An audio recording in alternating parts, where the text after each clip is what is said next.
All right, you guys, what's up? Divine Chakras here. Welcome back. Welcome IG. Okay, this is going to be up on IGTV. So if you are not following me on YouTube at Divine Chakras, then you need to get on it because I don't know what you're waiting on. This video will also be loading on YouTube as well. Okay, so as you see by the title of the video, today we're just going to briefly discuss really quick tarot, because there's a lot of people, or tarot, some people call it tarot, I call it tarot. Okay, so I get a lot of inquiries about readings every day, all right, but there's also people that are scared. Okay, and the one thing I don't do anymore frequently is free readings. Number one, because it's free. I already give enough free information on my YouTube. My YouTube is not monetized, nor do I accept any money from YouTube to post videos there. Okay, and then also I don't have any endorsements, but I do have my website, which is www.divinechakras.com. So after I tell you guys about tarot, if you are interested in getting a reading, then please, by all means, make sure you hit me up, okay? So let's go ahead and talk about this briefly, because I think I only got like 5 or 6 minutes, okay? All right. So for those that are confused about tarot, that get it confused with mediumship as well as psychics, I am going to try and break this down as simplistically as possible without getting too complicated and long-winded, okay? So Tarot is a tool of divination, all right? It is a way to provide guidance to those seeking clarity or seeking answers from their higher source, all right? Whether that is their higher self, whether that is their guides, whether it's your ancestors, whatever you may be seeking, wherever I should say you may be seeking answers from, this is where tarot will come into play, okay? Now, just so you guys know, a psychic is not the same as tarot cards, okay? A psychic, which I'm not, I do not claim to be a psychic, okay? A psychic will be somebody that knows something before it's going to happen, or they may be able to foresee things that may happen. Now, that can also be someone who is clairvoyant, that it has the ability to see, hear, speak, and smell spirits, okay? And also someone who may be like an intercessory. I do consider myself to be like an intercessory, but this person would be more so along the lines of like being able to see, know, and hear things before it happens, okay? Mediumship. So a medium, which I know that I am sensitive to mediumship, but I do not open myself up to mediumship as of right now. So mediumship is someone who can communicate with the dead, okay? Someone that can communicate with people who have transitioned over into the next realm of life, all right? That is mediumship, okay? Can tarot be all of these things? Yes. Can tarot be used for good? Yes. Can tarot be used for bad? Yes. I don't consider things to be good or bad. I consider it to be what it is, depending on what the situation is being set up for, okay, or whatever the situation may be. The setup is going to be the consequences, okay? The universe only sees cause and effect. It doesn't see good or bad. Because you did this, this is what happened, and that's just what it is, okay? So when it comes to tarot, all right, when it comes to using the tarot deck cards as well as oracle cards, okay?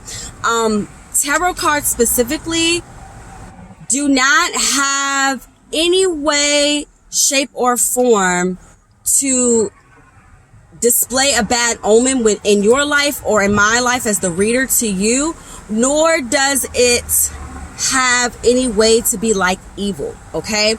In the way that I use them. I do not use tarot cards for bad.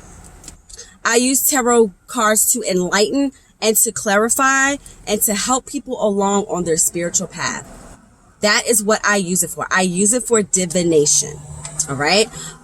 Just like if a pastor was to tell you, in church, I had a dream about you, Sister whatever, Sister Johnson, and this is what God spoke to me and told me to tell you, okay?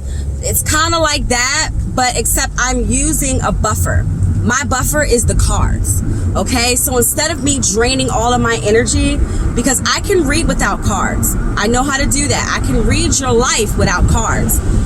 But in order for me to maintain my energy, because the more I read, it's like a battery. My body's the battery, and the energy being taken from me is the energy that I give to you in order for you to receive your reading, right?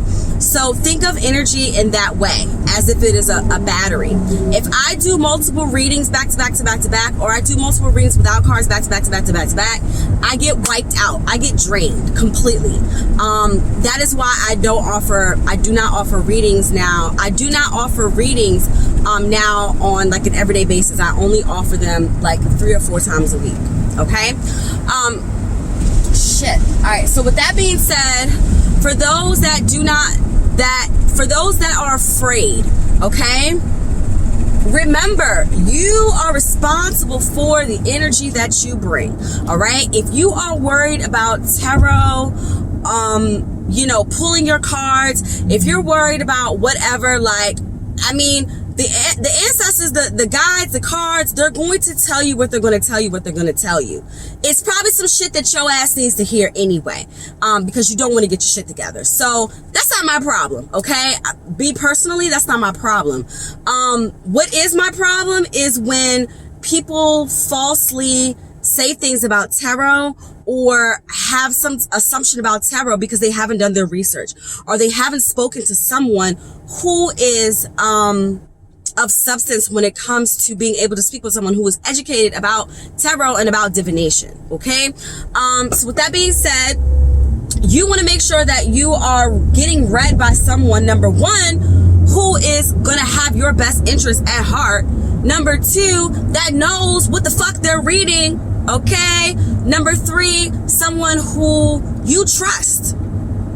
Trust is such a big factor in doing divination work. If people don't trust you, your messages will not come across authentically, genuinely, and of the highest, or for the highest good of those or whoever you're serving. Okay, so I just want you to be aware of that.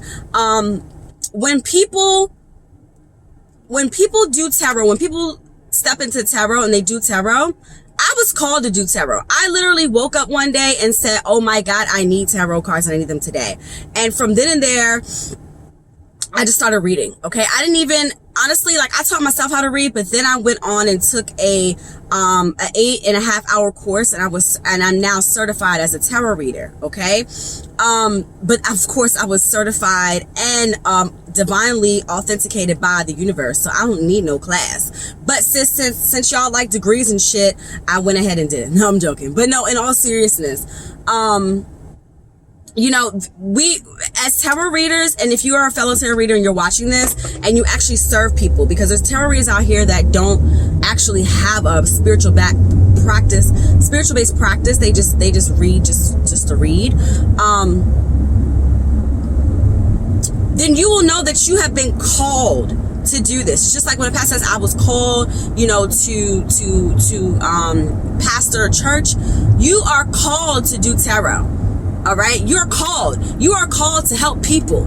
Okay. You're called. So don't think that, I would just say if you're trying to get into tarot and you are unsure, just wait for your calling. Okay. Wait for your calling. If you're unsure if you want to get a reading, wait for your calling. Wait for spirit to say, okay, my love, it's time for you to get that reading. Just know that anytime you get a reading, most likely it is something that your intuition has already been telling you. You just need more clarification as to what the answer will be to get you moving in the right direction. Okay, so I'm going to end this here. I hope that this helps clear up some questions about tarot. If you have any additional questions, please make sure you hit me up, or you can message me You can message me on my website at www.divinechakras.com. Peace, love, and I'll check you guys in the next video.